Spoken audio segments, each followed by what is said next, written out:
Não há dúvida sobre a beleza da rosa, mas para mim a maioria delas é um tanto frágil demais. Porém, rosas, na verdade, nascem e são cultivadas para serem belas. Não nasceram para lutar pela sobrevivência num mundo perigoso.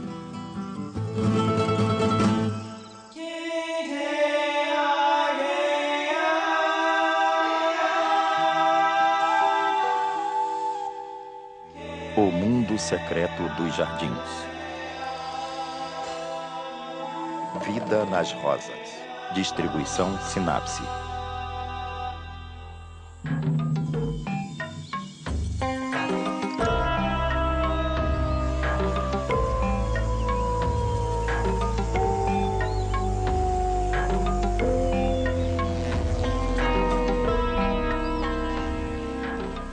É fácil ver porque as pessoas passaram a cultivar rosas. É que são muito bonitas. Tem cores vivas, cor-de-rosa, vermelhas, brancas e até amarelas. E claro, tem fragrâncias maravilhosas. Mas o problema é que não somos apenas nós que percebemos essas qualidades. Há uma série de criaturas por aí que gostam de se alimentar delas.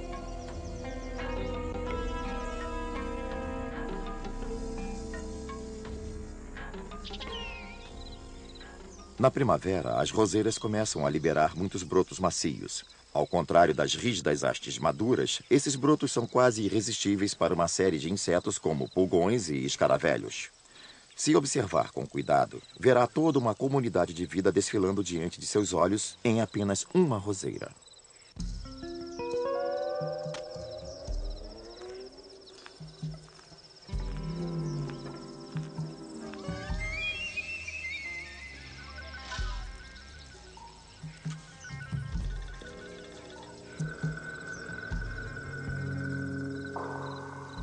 Quando a haste e as folhas não são novas, já estão estabelecidas, ficam bastante rígidas.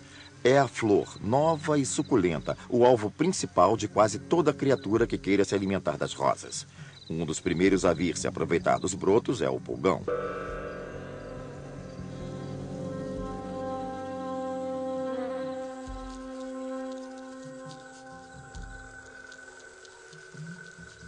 Os pulgões inserem as partes de sua boca nas rosas como se fossem um canudo, penetrando no tecido vascular. Assim, eles retiram muita seiva dos brotos em crescimento e estes não se desenvolverão adequadamente.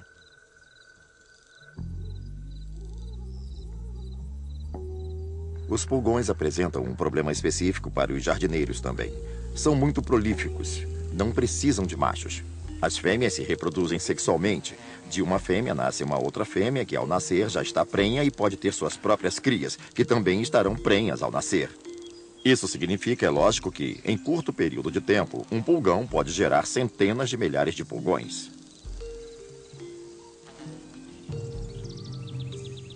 Quando vem uma rosa coberta por pulgões, os jardineiros em geral entram em pânico e querem se livrar deles imediatamente. Mas não há necessidade de desespero, porque há uma grande quantidade de predadores que ficarão bem satisfeitos em caçar os pulgões.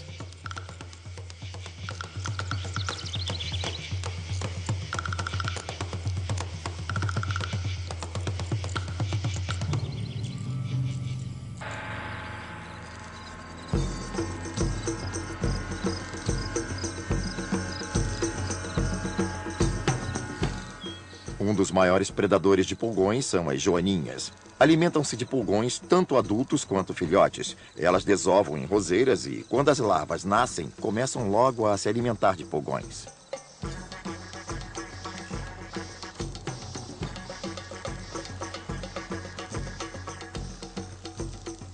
As joaninhas podem completar boa parte do seu ciclo de vida sobre uma roseira.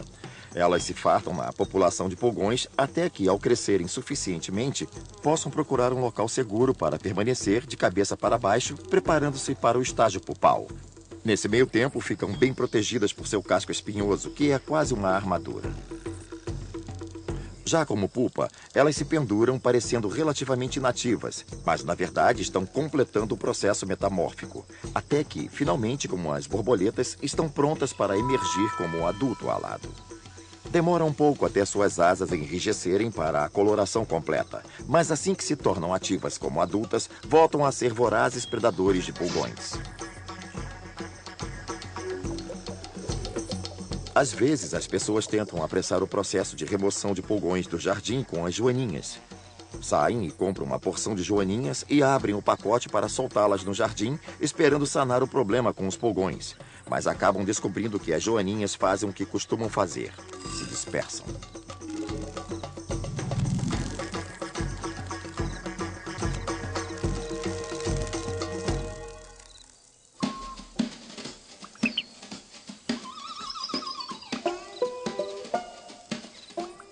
As cigarrinhas são um outro tipo de insetos que se alimenta diretamente da seiva da rosa. Elas têm um estilo muito parecido com o dos pulgões. Rapidamente sugam a seiva das plantas e, para retirar aminoácidos e açúcares, têm que processar grandes volumes. E isso, claro, produz desperdício. Elas têm um sofisticado mecanismo de eliminação desse desperdício. Cada gotícula é arremessada longe para que não mais fique perto do seu corpo e elas não corram o risco de se atolar em suas próprias secreções viscosas.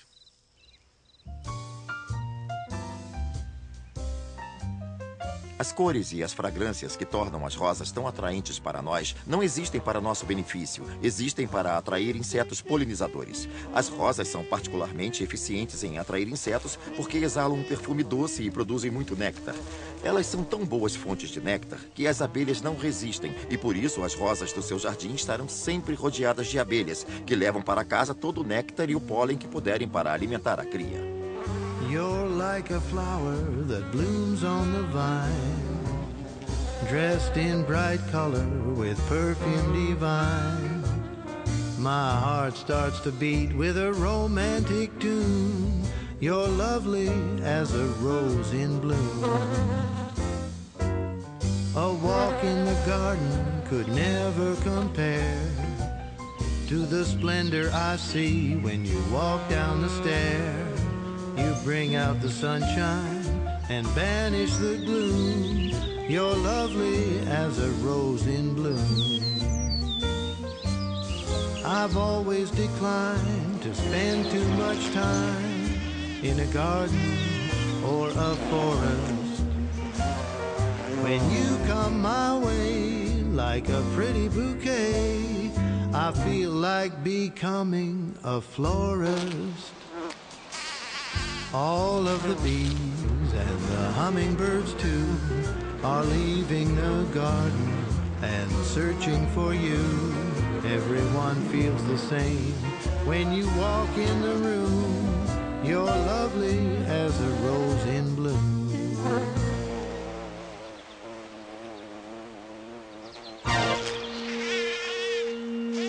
É lógico que nem todo mundo visita as rosas apenas para a inocente polinização.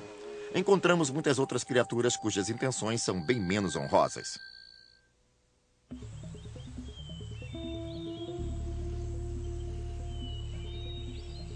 As pétalas grandes e abertas da rosa são um belo jantar para algumas criaturas que se especializaram em comer pétalas de flores. Pétalas são macias, fáceis de se comer, têm um tecido delicado e são, ao mesmo tempo, ricas em nutrientes. As pétalas da rosa são o alimento favorito do escaravelho, por exemplo.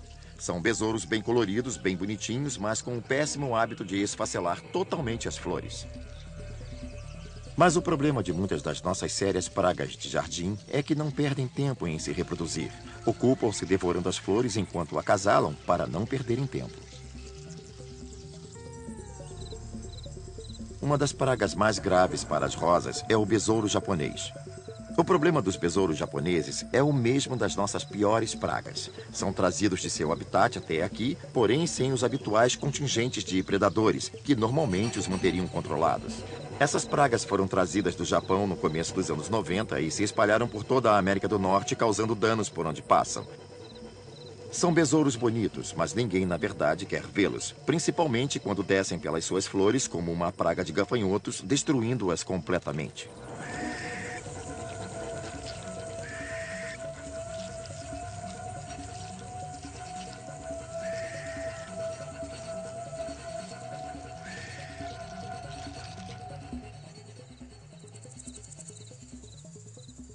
Há uma outra criatura que pode aparecer ocasionalmente para se alimentar de suas rosas, cuidadosamente disfarçada para parecer um graveto, que é o bicho-pau.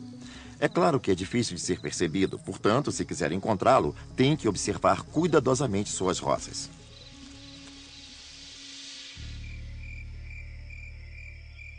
Quando a noite cai, as rosas não ficam imunes a criaturas que queiram se alimentar delas.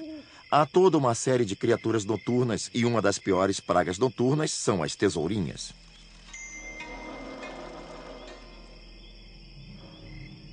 Elas também são uma praga, mas trazidas da Europa e recentemente se tornaram um grande problema.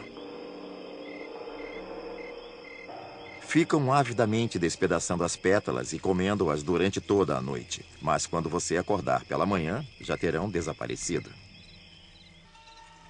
Elas estarão aconchegadas em algum lugar seguro, às vezes lá dentro das pétalas de uma rosa.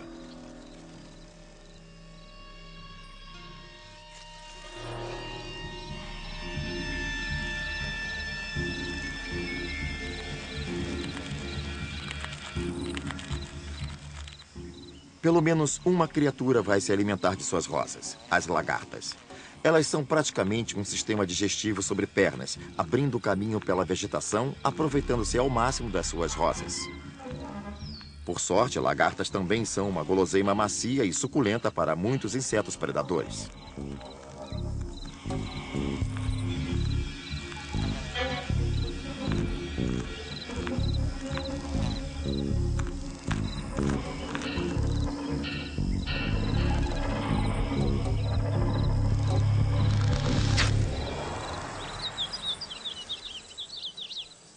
As pessoas cultivam e selecionam rosas há centenas de anos, geralmente com o objetivo de obter flores maiores com cores mais vivas, mas infelizmente apenas recentemente passamos a atentar para outras características como rigidez, resistência às pragas e doenças. A boa notícia é que as rosas selvagens ainda existem e podemos nos voltar para elas e procurar os genes que deixarão nosso jardim de rosas mais resistente. Existem hoje rosas, como as exploradoras, que são cultivadas com este objetivo. A maioria das rosas comumente usadas, como as Hybrid Teas, pode produzir as flores mais espetaculares. Porém, para os perigos comuns de quase todos os jardins, elas são totalmente indefesas. Não são apenas os insetos que veem na rosa um alvo fácil. Um bom número de diferentes espécies de fungos se satisfaz em tirar proveito dela. Talvez a praga mais comum seja o mofo, um fungo que cresce na superfície da rosa e desenvolve fibras que penetram fundo no tecido da folha.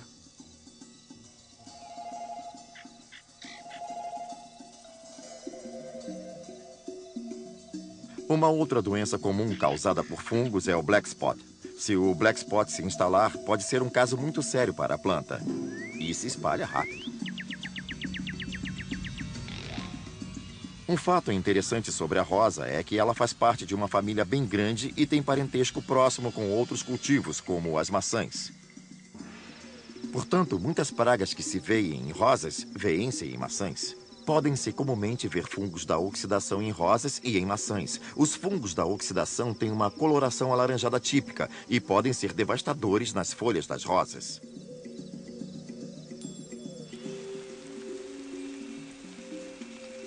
A água pode ser inimiga também. Os fungos precisam de umas gotas de água sobre a folha para penetrar no tecido da rosa. Então, se você irrigar seu jardim com um sprinkler, suas rosas pagarão o preço.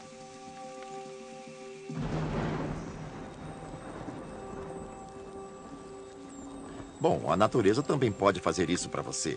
Com o tempo chuvoso, o mesmo problema ocorre. Cada gota de água que cai sobre as rosas cria uma nova oportunidade para os fungos penetrarem nas suas plantas.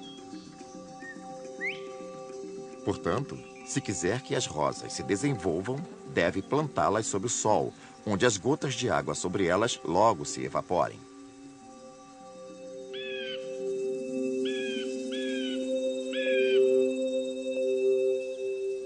Mesmo que você dê às suas rosas o melhor ambiente possível, nunca estarão completamente seguras. Sempre haverá alguém por aí querendo tirar vantagem delas.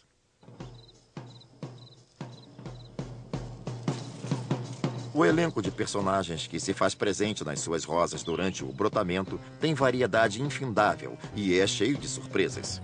Acontece que as rosas são um local fantástico para a desova e criaturas de toda espécie aparecerem prontas para desovar.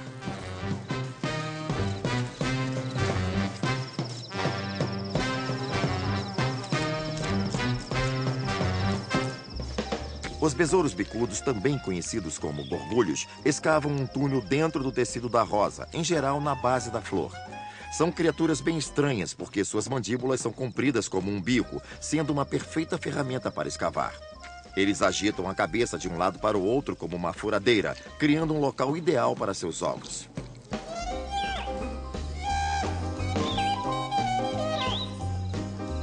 Quando o buraco é preenchido com os ovos e fechado, torna-se um ambiente perfeitamente protegido para as larvas. Ao nascerem, irão se alimentar do tecido interno da rosa e também ficarão bem protegidos do pior de seus predadores.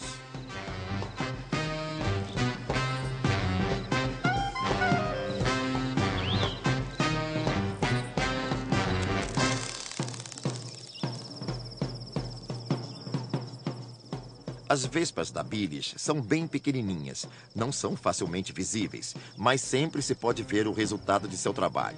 A fêmea procura na haste de uma rosa um local adequado onde o tecido seja macio para que possa facilmente introduzir o seu ovipositor. Então ela bate levemente e observa a superfície para ver se ninguém foi mais rápido e já desovou ali. Depois de desovar, ela se muda para outro local, outra haste ou talvez outra planta, para que as larvas não fiquem competindo entre si.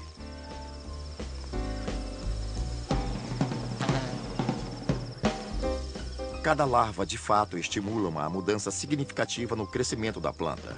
A planta responde à presença de uma larva produzindo um tecido adicional, e no final temos uma grande estrutura bulbosa se desenvolvendo em torno da larva.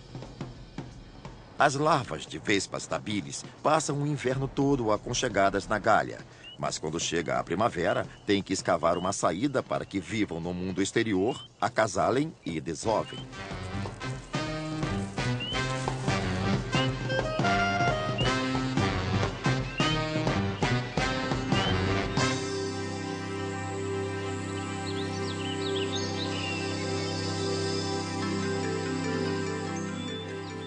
Às vezes você verá nas suas rosas pequeninos cortes em círculo, como se alguém tivesse chegado e feito isso com uma tesoura. É quando você percebe que as abelhas cortadoras de folhas estiveram trabalhando. Elas cortam esses pequenos pedaços de folhas de rosa com as mandíbulas, acomodam-nos sob o ventre e os levam para seus ninhos.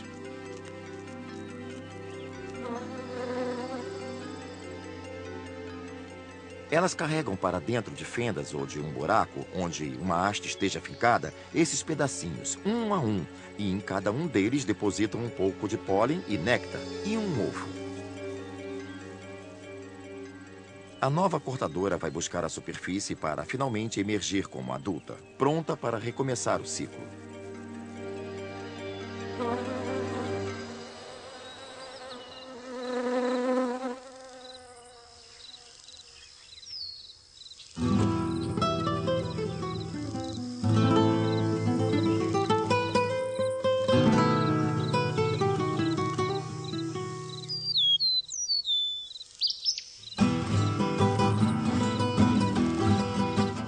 É difícil pensar em rosas sem pensar em espinhos. Olhando os espinhos, logo concluímos que são excelentes armas, mas que não têm muito propósito na maioria dos jardins. Não deixamos entrar gado selvagem ou antílopes no nosso jardim, afinal. Portanto, não protegem nesse sentido. Por outro lado, são muito úteis para muitas outras criaturas que possam querer usar espinhos como proteção. Filhotes de passarinhos, por exemplo, podem ficar em ninhos no meio de uma roseira bem espinhosa que, de certa forma, estarão protegidos de grandes predadores. Para os passarinhos, não é fácil criar os filhotes. Não só têm de alimentá-los constantemente, como também os filhotes ficam indefesos e expostos nos ninhos. Então, o que poderia ser melhor do que uma cerca segura feita de espinhos?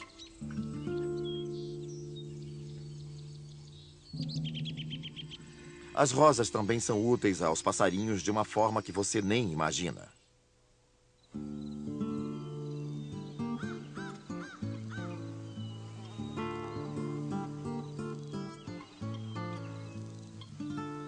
No final da primavera, as rosas começam a murchar.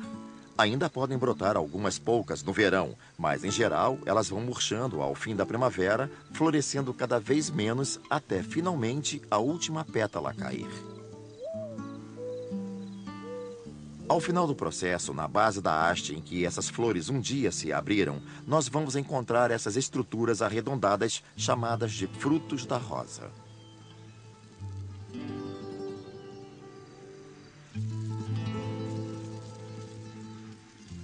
Os frutos da rosa são bons para todos. Muitas criaturas gostam de comê-los, inclusive os camundongos de jardim. Eles são uma fonte rica de vitamina C e de muitos outros nutrientes, e por isso também são bons para as pessoas.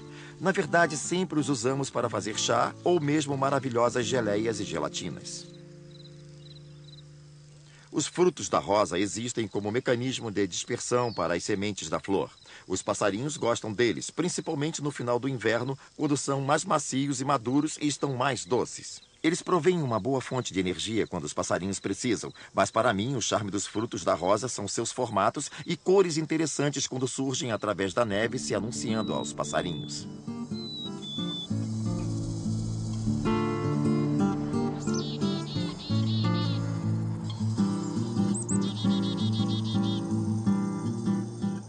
Quando o inverno chega, muitas rosas que cultivamos lutam para sobreviver num clima a que não são adaptadas. As hastes que emergem na neve morrem, não suportam a baixa temperatura.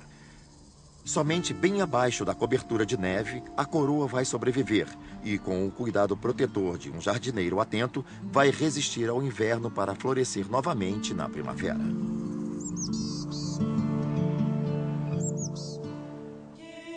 Versão brasileira Alcateia.